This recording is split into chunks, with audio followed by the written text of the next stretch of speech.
30 years. That is how long one man stayed at war after the war had ended. Hiroo Onoda spent nearly 3 decades in a Philippine jungle, surviving on bananas and stolen rice, fighting enemies who had already become peacetime civilians, killing people who had no idea a war was still happening. The most shocking truth about Onoda's story is not that he refused to surrender.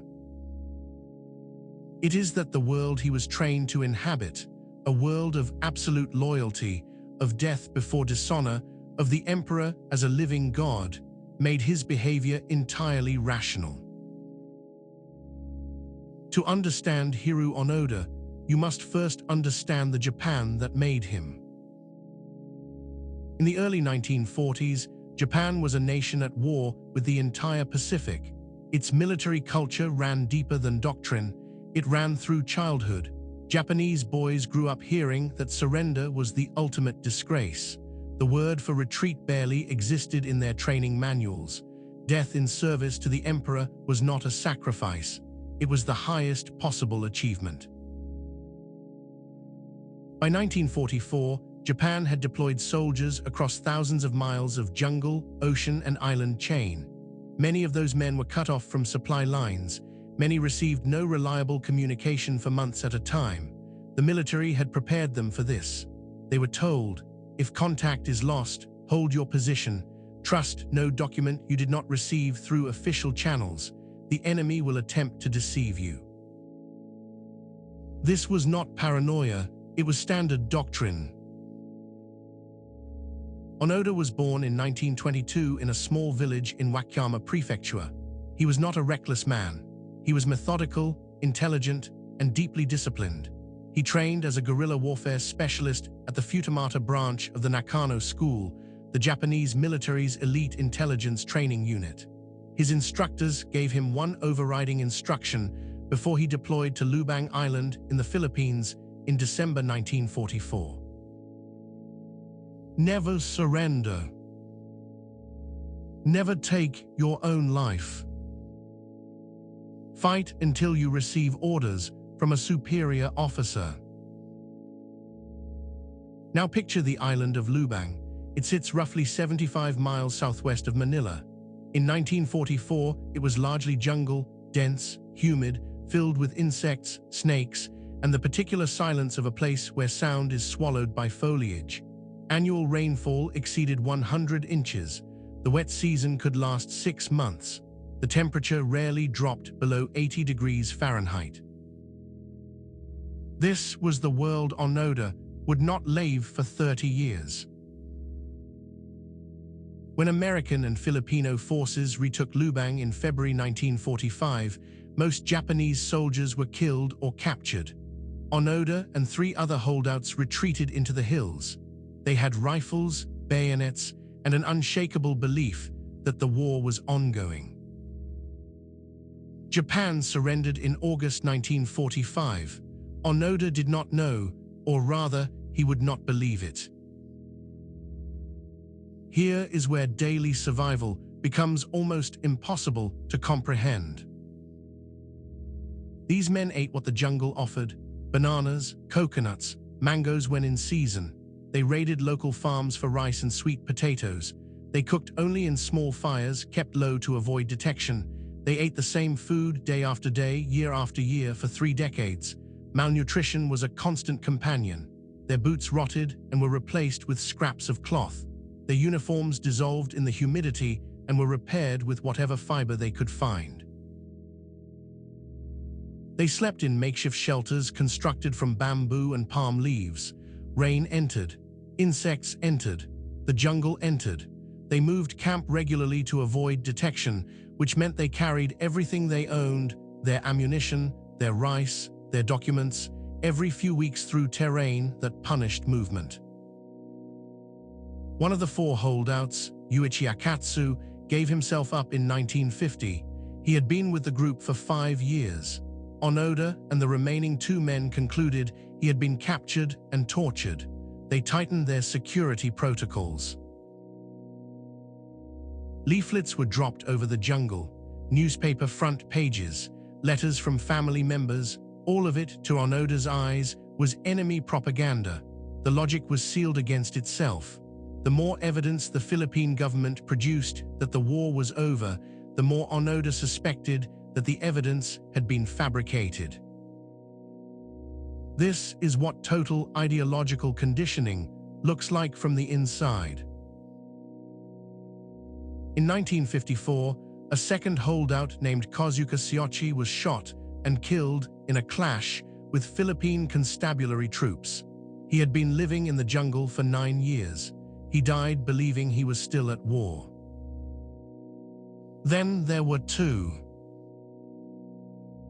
Onoda and Kinshichi Kazuka continued for another 18 years together.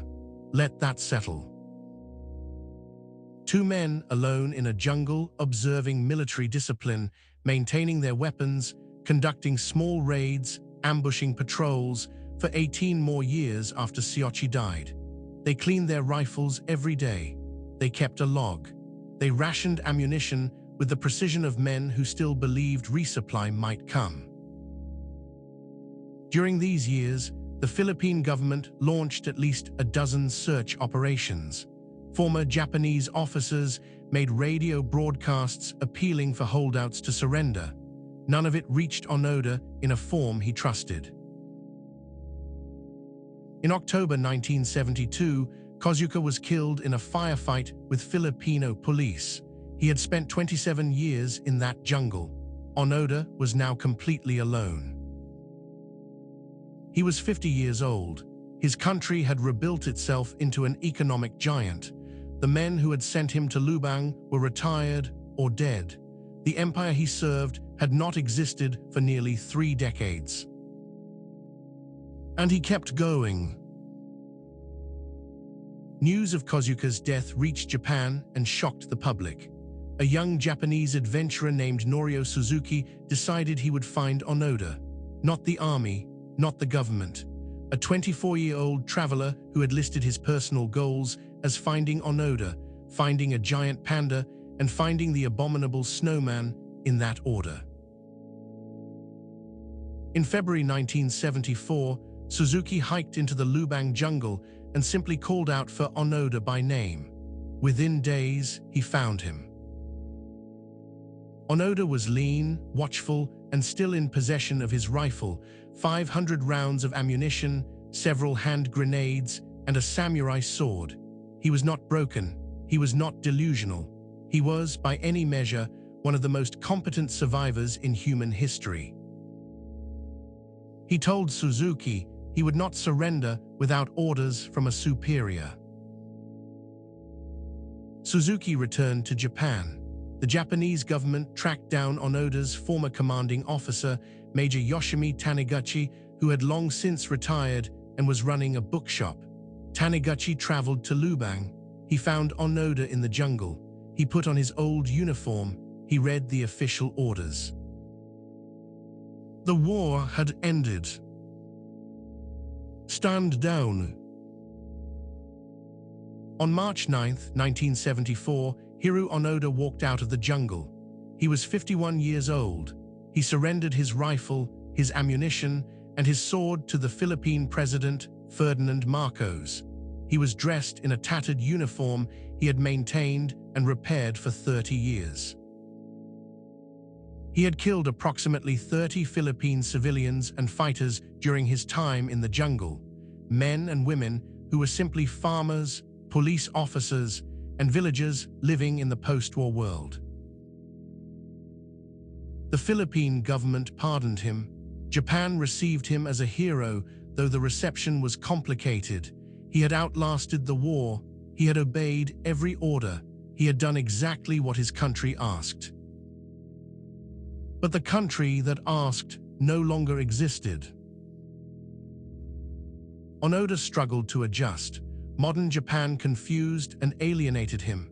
He eventually moved to Brazil, where he raised cattle for several years. He later returned to Japan and spent his final decades running a nature school for young people, teaching wilderness survival. He died in January 2014 at the age of 91. He never fully apologized to the families of those he had killed. He maintained, until the end, that he had been a soldier following orders in what he understood to be an active war. There is a version of this story that treats Onoda as a curiosity, the last soldier, the loyal eccentric, but that version misses the point entirely. Onoda was the product of a system designed to produce exactly him, a man so thoroughly shaped by his formation that no amount of contradicting evidence could reach him. The jungle did not trap him, his training did. Consider what you trust to tell you the truth about the world.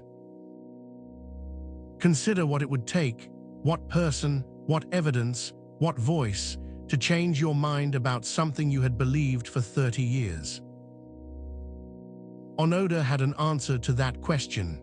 It was a specific man in a specific uniform reading a specific order. Most of us have never had to find our answer. A piece of forgotten history arrives on this channel every Tuesday and Saturday. If this story stayed with you, subscribing ensures the next one finds its way to you.